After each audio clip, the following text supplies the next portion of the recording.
Sejam bem-vindas e bem-vindos ao meu podcast. Sou Roberto Mendes, baiano de Santo Amaro, músico, compositor, cantor, professor de matemática. E como professor de matemática, eu ensinava no ginásio mais velho da cidade, né? A Escola Teodoro Sampaio, e também passei a ensinar no distrito, a CUP. E nessa escola eu observava que tinha um som de viola lá no fundo da escola. Eu não sabia quem tocava, nem... Fui lá ver, aquilo ali me chamou a atenção.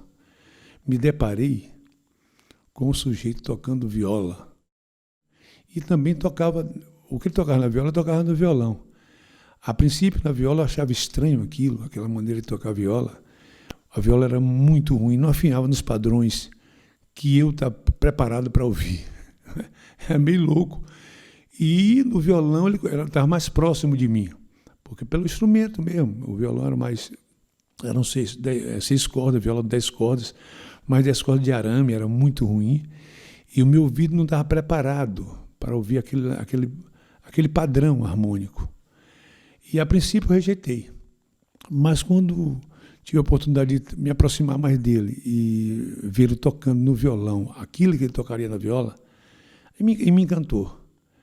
Esse velho chamava-se Otúnio, e fui me aproximando, ficando mais amigo dele, e ele me falou comigo vários segredos sobre a chula. Então foram 8 anos de convivência com ele, nessa proximidade. A princípio muito difícil, era um mundo fechado, falava pouco, mas eu era professor da escola, a qual ele tinha dado o terreno, né, com uma frase belíssima na reunião que ele deu o terreno da escola, à beira da estrada assim. Ninguém deu, os fazendeiros da região não tinham dado nada. E ele oferece que se pegasse um pedacinho de terra lá, da terra dele, que ele não queria que o cabo da enxada fosse a caneta dos seus filhos, né? Seu Tony. E assim, isso é engraçado, porque aquilo me chamou muita atenção, porque um cara daquele que jamais eu achava que um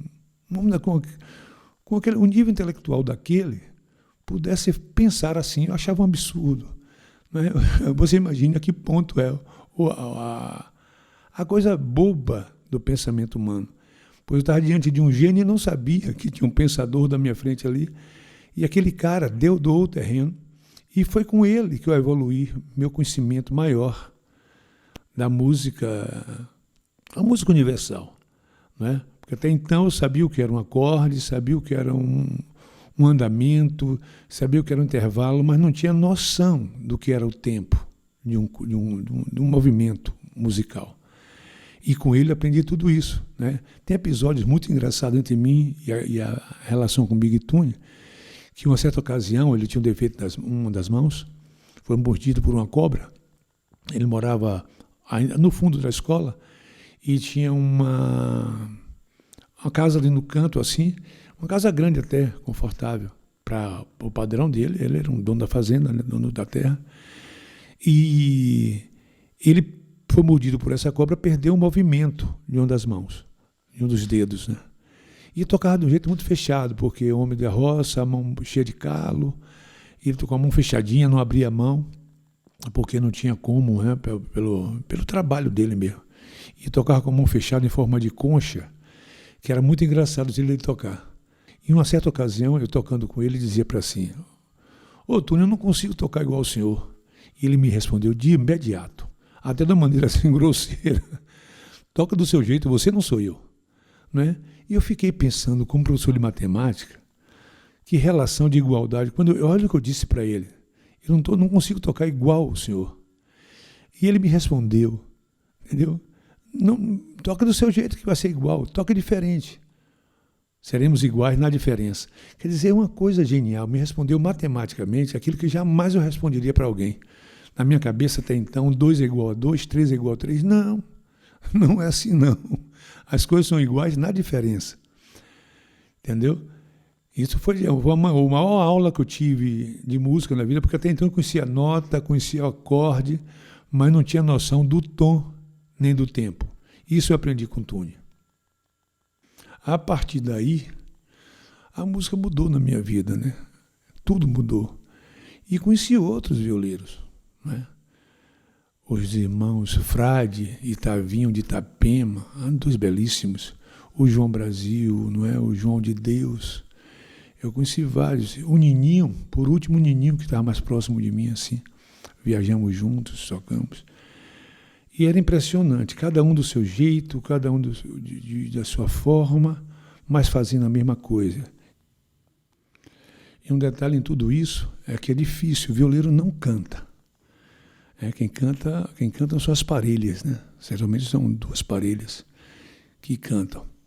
Que tocam todo que responde, a primeira parelha canta, tira o verso, o outro responde. E os relativos, tem todo um rito que lá para frente eu vou poder falar um pouco mais. Mas a princípio é isso que eu quero dizer. E era muito engraçado a convivência com eles, né? Porque eles saem cantando, acompanhando as pessoas, e todos entram num tempo que você jamais acreditaria que alguém possa comungar daquilo. É uma coisa muito louca, é um tempo de comunhão muito estranho. Como eles entram no ar, sai pegando e sai cantando. Geralmente já estão bêbados, e muito bêbados, cantando lindo, deslumbrante, as mulheres dançando, enaltecendo a beleza da mulher, e as mulheres respondendo em sedução, dançando belíssimamente. Isso é muito louco. Aí vocês vão me perguntar, Roberto, que diabo é chula, cara? E eu vou dizer a vocês, chula, para mim, depois de tanto tempo ouvindo e conversando sobre isso, passou a ser comportamento traduzido em canção. Não tem outra coisa que possa traduzir, porque não dá para entender tecnicamente que diabo é chula. São versos da aldeia portuguesa, né? Por isso nossa chula é a aldeia portuguesa, pelos versos, e cantado com aquele instrumento, a viola, que chega, que se encontra com o batuque, e aquele inferno que é palma, é grito. Mas existe uma coisa de um rito que é impressionante. Os homens cantam enaltecendo a beleza das mulheres, né? E as mulheres respondem em sedução, dançando. E elas só dançam quando não tem voz. Só tem a viola chamando, os tambores, o pandeiro, e elas veem ali as palmas e geralmente cantam, dançam defronte das parelhas, dos tambores, e depois uma de cada vez. Né? Ao contrário do samba de roda, que é quando termina todo esse rito da chula, se faz um samba de roda que é a festa. Na realidade, eu costumo dizer que o samba de roda está para a chula, como uma afoxé está para o candomblé. A festa é o orixá da alegria. A alegria de ter conquistado, de ter tido vitória no seu plantio, na sua safra, e comemorar isso com muito prazer. É uma coisa que tem muito do índio, não é, no samba brasileiro. Esse encontro do negro e do índio, que gerou um batuque. E, sem dúvida, o índio está presente no canto brasileiro. Isso acontece 200 anos antes da viola chegar. A viola, quando chega aqui, isso já está formado. Tanto que a viola tem que se adaptar às violas machete e 3/4. Ela tem que se incorporar naquele já existente, que é o samba de caboclo. E que vira o canto violado, né? É o que as pessoas chamam de chula, né? Chula é o verso aldeão português, aldeias portuguesas, né? Do trabalho de labor português das aldeias, que eles cantaram aqui. E aí são versos belíssimos. Lelé, meu amor, Lelé, no cabo da minha enxada, não conheço coronel. Tem a coisa política, né? Tem a coisa da festa, do... Que dor, minha mãe, que dor, minha mãe, que dor, minha mãe, que dor. Tem muito da coisa de se ver livre, daquela coisa insana, a coisa da escravidão mesmo, da coisa cruel, do preconceito, da marca da dor, né? Isso eles deram. Vocês podiam até matar o negro, mas a alma deles nunca mataram, né? Eles conseguiram chegar aqui, se impuseram, e sem eles não teríamos o que nós temos hoje aqui, não tem como negar a presença do negro e do índio na formação cultural desse país. Não tem como negar isso. Ainda que festivo, esse canto nasce da dor. Se observarmos bem, o que aconteceu no Recôncavo aconteceu no Mississippi. A cana-de-açúcar, algodão, João do Boi, Robert Johnson, a chula, o blues, só o canto para suportar essa dor insuportável. Uma das pessoas mais importantes para a cultura do Recôncavo, para a cultura brasileira, nasceu em 1854 em Santo Amaro, né, Tia Ciata, e foi para o Rio de Janeiro em 1876, aos 22 anos de idade, junto com Amélia, Prisciliana. E lá na pequena África, ela vendia comida, continuou fazendo o que fazia aqui na Bahia, né? Para comprar alforria e comprar a liberdade dos seus amigos, seus irmãos, seus filhos, seus parentes. E aí fez um trabalho belíssimo.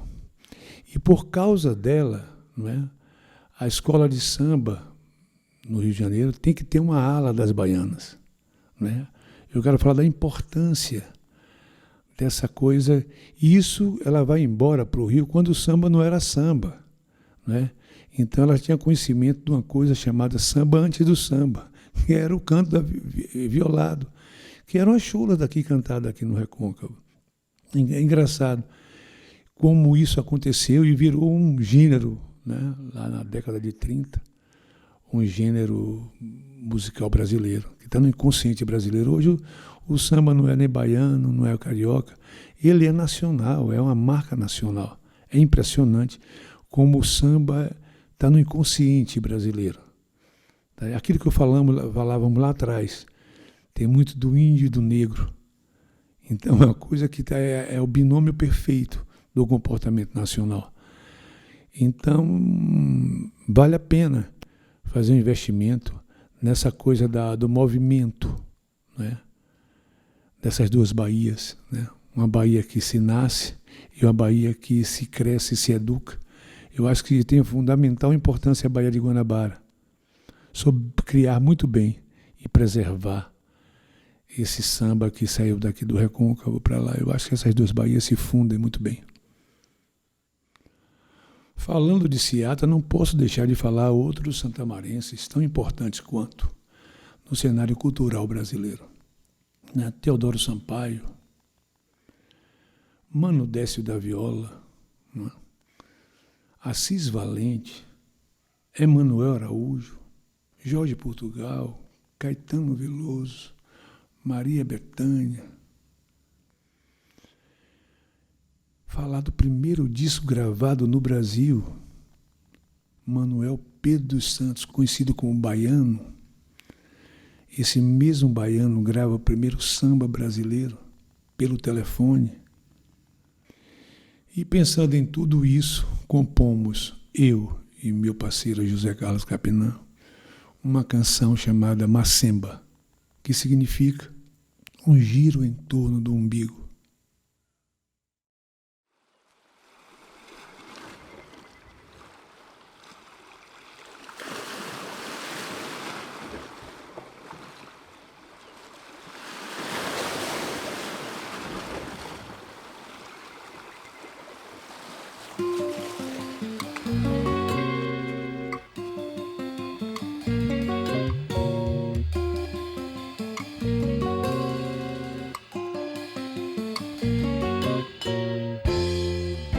Que noite mais funda calunga no porão de um navio negreiro.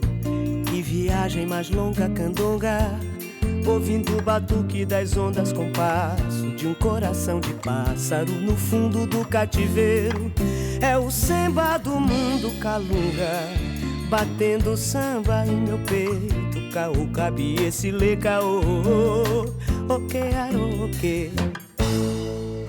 Quem me pariu foi o ventre de um navio. Quem me ouviu foi o vento no vazio. Do ventre escuro de um porão vou baixar no seu terreiro. Epa, raio, machado, trovão. epa justiça de guerreiro. É samba, é samba. O batuque das ondas nas noites mais longas me ensinou a cantar. É samba, é samba. Do é o lugar mais fundo, é o umbigo do mundo, é o fundo do mar. É samba, é samba. No balanço das ondas, o Quearô me ensinou a bater seu tambor. É samba, é samba. No escuro porão, eu vi o clarão do giro do mundo. Que noite mais funda calunga no porão de um navio negreiro. Que viagem mais longa candonga, ouvindo o batuque das ondas com passo de um coração de pássaro no fundo do cativeiro. É o samba do mundo calunga, batendo samba em meu peito. Cao, cabe esse lê caô, ok, arô, ok. Quem me pariu foi o ventre de um navio. Quem me ouviu foi o vento no vazio. Do ventre escuro de um porão, vou baixar no seu terreiro. Epa, raio, machado, trovão, epa, justiça de guerreiro. É samba, é samba. Esse é o que cobriu nas noites de frio minha solidão. É samba, é samba. É oceano sem fim, sem amor, sem irmão. É caô, quero ser seu tambor. É samba, é samba. Eu faço a lua brilhar, o esplendor e clarão. Luar de luanda em meu coração. Umbigo da cor, abrigo da dor, a primeira umbigada. Macemba, ia, ia, ia, macemba é o samba que dá. Vou aprender a ler pra ensinar meus camaradas. Oi, oi, oi. Vou aprender a ler pra ensinar meus camaradas. Aprender a ler pra ensinar meus camaradas. Vou aprender a ler pra ensinar meus camaradas. Que noite mais funda calunga.